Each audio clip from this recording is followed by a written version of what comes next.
Hello everyone. Today's story is Two Thieves. Ooh.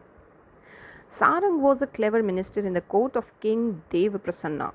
Sarang was such a good advisor that none of the neighboring kings could ever succeed in attacking the kingdom.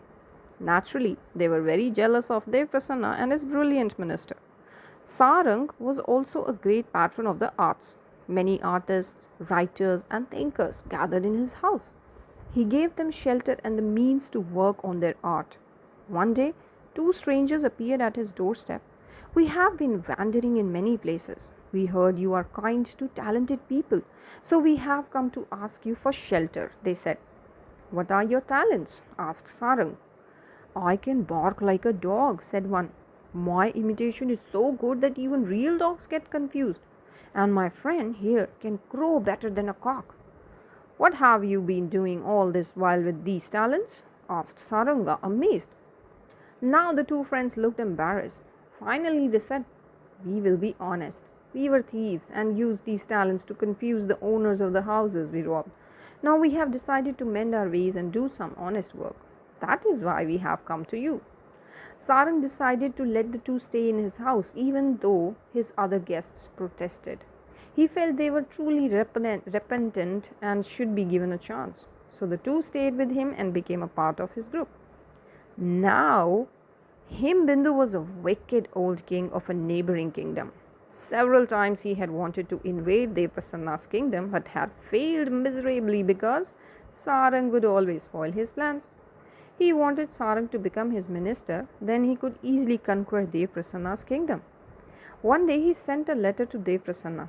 I want to honor your minister Sarang. I want him to come to my kingdom and give my ministers some lessons in statecraft. Please send Sarang to my kingdom and allow him to stay here for a few days.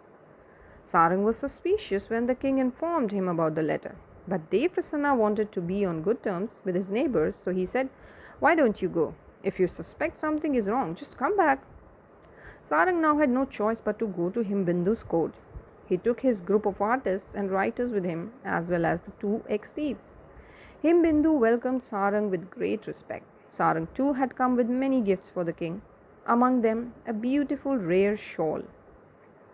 Finally, the king sat down to talk to him. Sarang, I know you are the brain behind Devaprasanna's success as a king. You have served him for many years. Why don't you work for me now? I will make you richer than ever. You will be my chief minister. Sarang, who had suspected all along that something like this would happen, had his answer ready. My family has served King Devaprasanna for many generations.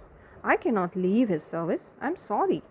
As soon as the words had left his mouth, Himbindu flew into a rage and ordered that Sarang be thrown into prison. When his friends who were waiting in another room heard about this, they were shocked. How could they save their beloved Sarang now? They came up with many plans, none of which could be carried out by a bunch of artists. Finally, one said, Queen Sanmohini is the king's favorite queen. She is beautiful and intelligent. She loves rare art objects, especially shawls. But we came with only one shawl and Sarang presented it to the king. If only we could get it back. The two former thieves listened to the discussion in silence. After some time, they walked out quietly. They went to the royal chamber where the gifts were piled up. A ferocious looking guard stood at the door and frowned at them. Quickly, they slipped behind a tree and one of them began barking like a dog. Wop, wop, wop, wop. The guard was startled. How could a dog enter the royal palace? Surely, if the king heard the noise it was making, the guard would be out of job. He rushed off to find the dog while the other friend went inside and found the shawl. Then they quickly made their way back to the group of friends who were still deep in discussion. Here is the shawl, they said, giving it to the oldest and wisest person in the group. Now you can present it to the queen. The man took the shawl to the queen. She was delighted with the shawl. What a beautiful design! Such soft wool. How much do you want for this? Sarang's friend bowed low and said, Your Highness, I don't want any money for this, but please request the king to free our dear friend Sarang. The queen agreed. That night, when Himbindu came to have dinner with his favorite queen, she served him the most delicious dishes.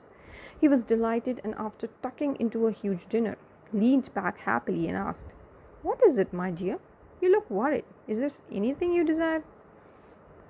Quickly, the queen said, "I have heard that a clever minister called Sarang had been imprisoned by you. He is said to be a wise man. Should we treat him like this? Why don't you free him, just for me?" The king, already sleepy after his enormous dinner, said, "Yes, yes," and ordered Saranga's release. Saranga was greeted by his friends with great delight. Then someone said, "We should leave the kingdom before the king discovers we stole his shawl and gave it to the queen." Everyone agreed, and quietly the group packed their bags and left the palace. But there was a problem when they reached the city walls. The huge gates were locked. The soldier guarding them said, "That is the law. I cannot open them till it is dawn." Sarang and his friends sat down to wait. As the hours passed, they grew more and more nervous. What if the king got to know about the theft before they could escape? Finally, one of the two former thieves got up. He climbed a tree near the soldiers guarding the gates and crowed loudly like a cock. The soldiers jumped up and, thinking it was morning already, rushed to open the gates. Sarang and his groups were ready. They left as quickly as they could and reached their own kingdom by early morning. In the meantime, King Himbindu woke up after a long, refreshing sleep and saw his queen dressed up in a beautiful sari with an even more exquisite shawl around her shoulders. But why did the shawl look familiar? When he quizzed her, she told him the story of the man who gave it to her as a present and asked for Saranga's release in return. The king now ordered his men to bring him the shawl presented by Sarang, but it was nowhere to be found. Finally, he understood what had happened. He could only smile at the cleverness of Saranga and his friends.